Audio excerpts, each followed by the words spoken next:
데살로니가 후서 2장 1절에서 8절까지입니다. 데살로니가전서 4장에도 보면 첫 번째 편지에서도 사도 바울은 예수님의 재림, 또 종말을 맞고 있는 성도가 어떻게 살아야 되는가 하는 것을 편지로 썼습니다. 그리고 바울이 데살로니가에 있을 때에도 마지막 종말에 대한 말씀을 전하였습니다. 우리가 하나님의 말씀을 한 번 들었다고 해서 그게 내 것이 되느냐? 그렇지 않습니다. 반복해서 들어야 되고 또 생각해야 되고, 그리고 내가 의식하지 않는 순간에도 그것을 기억하고 있을 수 있도록, 일을 당하고 나서야 생각나는 것이 아니고 특별히 이 종말에 대해서는 더 그래요.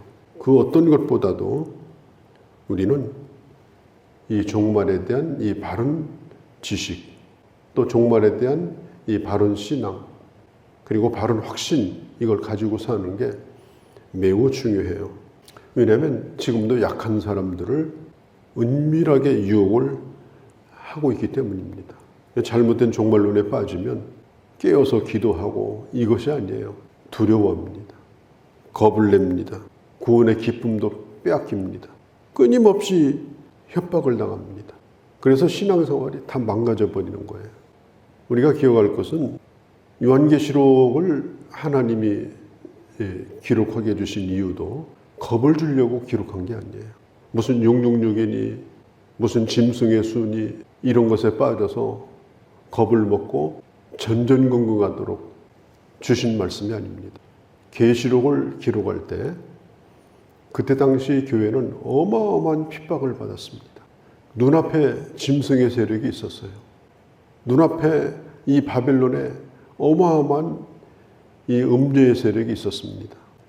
그래서 내일을 보장할 수 없는 그런 위기를 맞고 있는 교회에게 주신 소망의 말씀, 반드시 교회가 승리한다, 반드시 주님은 오신다, 그리고 하나님의 보호자에 가장 가까운 데서 주님을 섬기는 자들은 바로 순교자들이다. 죽는 걸 두려워하지 말고 믿음을 지켜라. 그리고 소망을 버리지 말라.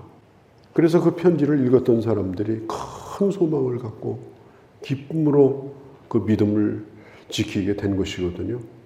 그러니까 요한계시록이나 또 이 종말에 대한 말씀들은 이게 겁을 주는 게 아니에요. 고난받고 있는 그리스도인들에게 소망을 붙들도록, 쓰러지지 않도록, 믿음으로도 살 수 있도록 격려하고 확신을 갖게 하는 말씀이다 하는 겁니다.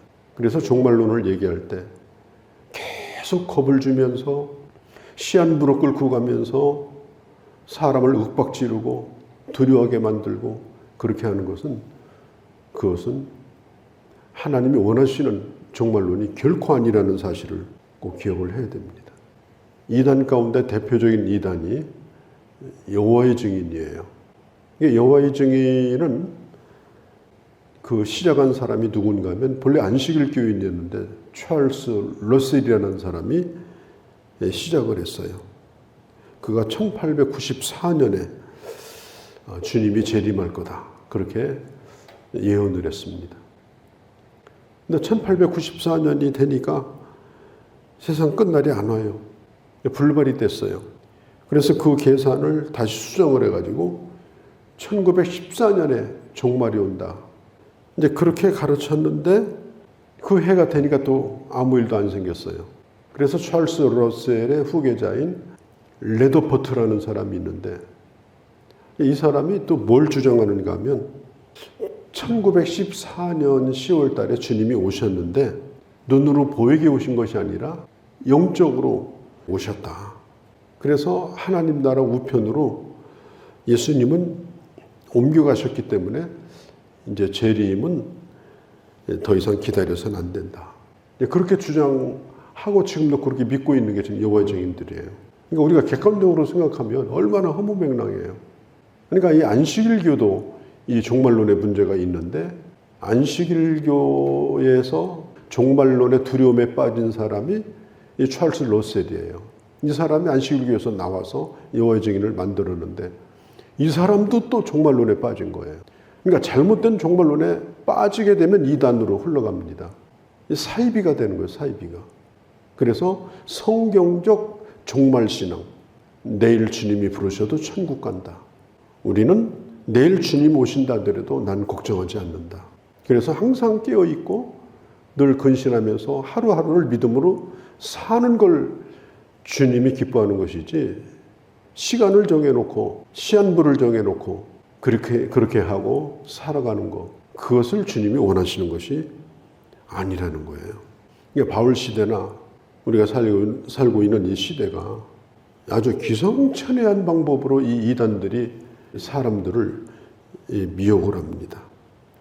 그래서 계속해서 긴장감을 갖게 만들고 두려움을 갖게 만들고, 그래서 오늘 여기 1절에 있는 대로 우리가 그 앞에 모임에 관하여, 우리는 교회라고 하는 구별된 공동체가 있고 앞으로 하나님의 나라, 이 말 영원한 모임이 있지 않습니까? 그런데 이단들은 자기끼리 모이는 거예요. 여기 모여서 재림 기다리자, 어디 섬나라 가서 기다리자, 어느 산에 가서 기다리자, 그렇게 미혹을 합니다. 그래서 우리가 이런 것에 쉽게 우리가 미혹되면 안 돼요. 오늘 성경에 있는 대로 2절에 영으로나 말로나 또 뭐 하나님으로부터 뭐 받았다, 무슨 계시 받았다, 뭐 무슨 편지로나, 요즘도 교회로 편지가 와요. 들을지어다 주께서 가라사대 이렇게 해가지고요. 요즘도 편지가 온다니까요. 쓰레기예요, 쓰레기. 지금도 계속해서 그런 미혹을 하는 자들이 있어요. 1992년도 종말론 파동이 일어날 때, 그때 다미선교회 이장님이라고 하는 사람이 앞장서서 그 일을 했는데, 그 사람이 쓴 방법은 책을 쓰는 방법이었어요. 그때 책이 얼마나 잘 팔렸는지, 제가 대전의 침례관에 늘 자주 이제 갔는데 책이 품절이에요. 나오자마자 다 팔려버린 거예요. 1탄, 2탄, 3탄 계속해서 품절. 얼마나 많은 사람들이 그 나쁜 책에 미혹돼가지고, 특별히 목회자들이 미혹돼서 목회자들이 상당수가 미혹됐습니다. 오늘날도 자기들 모임으로 사람들을 끌어들이는 거예요. 그래서 우리가 정말 이것을 조심을 해야 됩니다. 오늘 성경에 말하잖아요. 누가 어떻게 하여도 미혹되지 말라. 늘 깨어있는 사람에게는 결단코 도적같이 주님 오시지 않는다. 늘 깨어있는 사람에게는 오늘 주님이 우리를 부르시더라도 우리는 결코 그 죽음을 두려워하지 않는다. 그리고 오늘 우리에게 주어진 일을 성실하게 하는 겁니다. 하나님의 사람으로. 그리고 마지막 때가 되면은 이 배교하는 자들이 무수히 일어납니다. 3절에 어떻게 하여도 미혹되지 말라. 먼저 배교하는 일이 있겠고 불법의 사람들의 멸망의 아들들이 나타나게 될 것인데, 그래도 끝은 아니다. 수천만 명을 죽음으로 몰고 간 스탈린, 이 스탈린이 러시아 정교회의 사람 가운데 하나입니다. 그러니까 그가 배교하니까 그렇게 무서운 사람이 되고 말았어요. 북한의 김일성의 그 어머니가 강반석이죠. 권사예요. 그 외삼촌이 누구냐면은 목사예요. 김일성은 어렸을 때부터 교회 다니는 사람이에요. 그러니까 이 배교라고 하는 것이 얼마나 무서운가.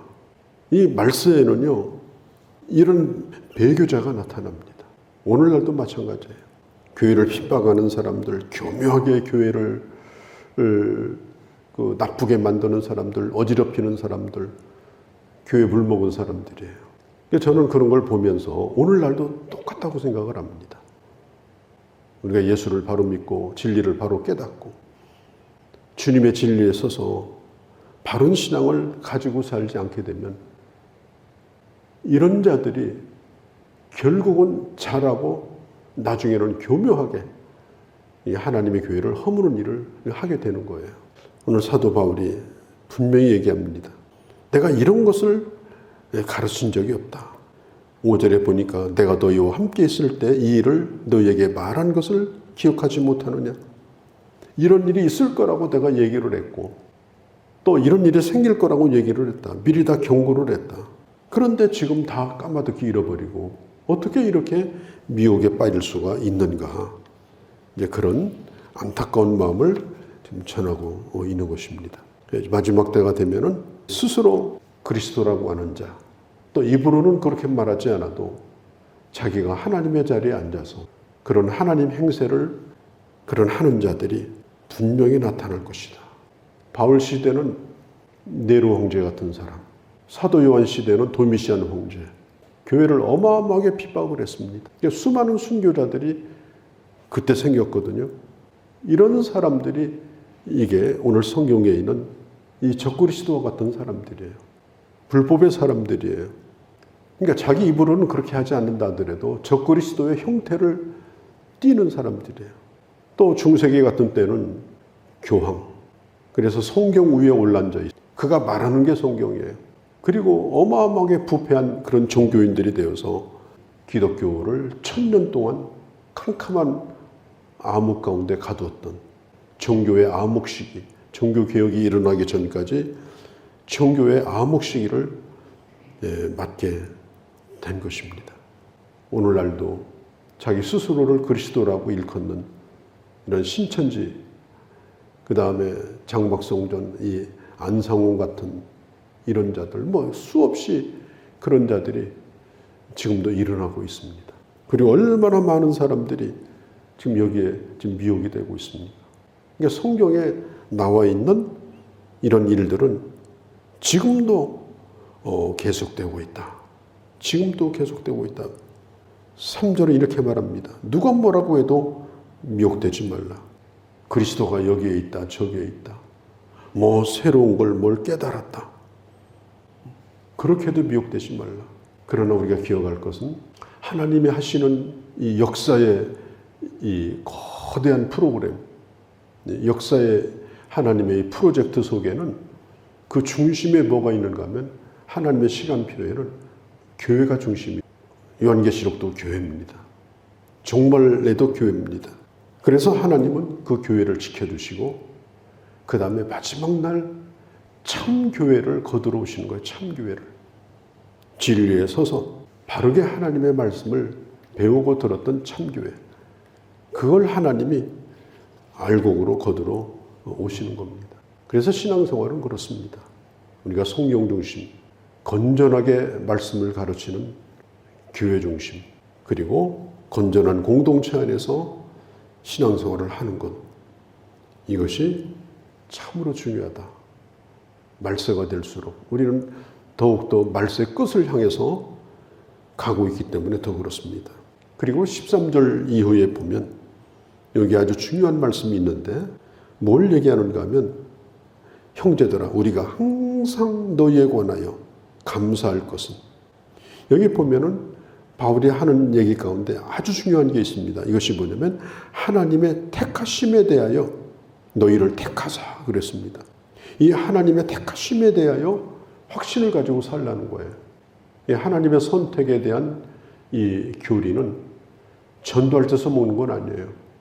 불신자에게 하나님이 당신을 선택했습니다. 예수를 이미 믿고 있는 하나님의 사람들에게 그 구원을 아주 튼튼하게 만들어주는 교리가 바로 선택의 교리입니다. 하나님께서 미리 예정하시고 그리고 하나님이 붙드시고 마지막 날 영원롭게 하시는 이 분명한 이 택하심에 대한 이 확신을 가지고 사는 것, 그게 이 약한 시대에 흔들리지 아니하고 15절에 뭐라고 말해요? 형제들아 굳건하게 서서, 이 말이 뭡니까? 흔들리지 말라는 겁니다. 그리고 하나님의 은혜와 주의 말씀에 붙들려서 살아가는 것입니다. 우리가 정신을 항상 차리고 살아야 돼요. 사기당하는 사람도 자기가 사기당하는 줄 알고 사기당하는 사람 아무도 없어요. 나중에 뚜껑 열어보니까 그냥 사기당한 거예요. 영적으로도 마찬가지입니다. 그러니까 여기저기서 많은 미혹들이 옵니다. 2절에 3절에 영으로나 말로나 글로나 편지로나 또 3절에 누가 어떻게 해도 누가 사람이 또 미혹을 해요. 그럴 때에 우리가 하나님의 말씀 중심, 교회 중심, 그리고 늘 깨어서 이 바른 종말 신앙을 가지고 사는 것, 그게 바로 나를 지키는 것이다. 그리고 택한 백성이라고 하는 사실을 늘 스스로 자각하고 이 확신 가운데 살아가는 것, 이게 매우 중요하다라고 하는 걸 우리에게 가르쳐주고 있는 것입니다. 아버지, 항상 저희들 건강한 생활을 하게 하옵소서. 말씀 중심, 교회 중심, 그리고 바른 주님 안의 교제 속에서 또 하나님의 택하심을 확신하는 이 믿음 안에서 매일마다 든든히 서서 오늘의 주어진 신앙을 잘 견디고 또 언제 주님 부르시더라도 아름다운 모습으로 설 수 있는 주의 자녀로 살게 하여 주옵소서. 우리 주 예수님의 이름으로 기도하옵나이다. 아멘.